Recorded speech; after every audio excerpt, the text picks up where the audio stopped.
La Barbe Bleue. Charles Perrault. Il était une fois un homme qui avait de belles maisons à la ville et à la campagne, de la vaisselle d'or et d'argent, des meubles en broderie, des carrosses tout dorés. Mais par malheur, cet homme avait la barbe bleue. Cela le rendait si laid et si terrible qu'il n'était ni femme ni fille qui ne s'enfuit devant lui. Une de ses voisines, dame de qualité, avait 2 filles parfaitement belles. Il lui en demanda une en mariage, en lui laissant le choix de celle qu'elle voudrait lui donner. Elle n'en voulait point toutes 2, et se le renvoyait l'une à l'autre, ne pouvant se résoudre à prendre un homme qui eut la barbe bleue. Ce qui les dégoûtait encore, c'est qu'il avait déjà épousé plusieurs femmes, et qu'on ne savait ce que ces femmes étaient devenues.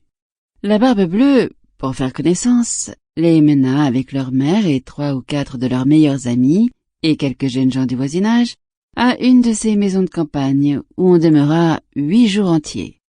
Ce n'était que promenade, que parties de chasse et de pêche, que danses et festins, que collations. On ne dormait point, et on passait toute la nuit à se faire des malices les uns aux autres. Enfin, tout alla si bien que la cadette commença à trouver que le maître du logis n'avait plus la barbe si bleue, et que c'était un fort honnête homme. Dès qu'on fut de retour à la ville, le mariage se conclut.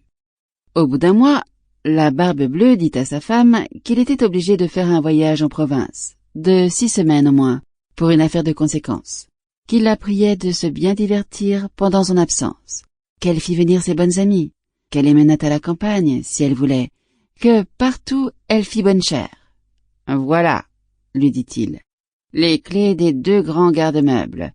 Voilà celle de la vaisselle d'or et d'argent qui ne sert pas tous les jours. Voilà celle de mes coffres-forts où est mon or et mon argent. » Sample complete. Ready to continue?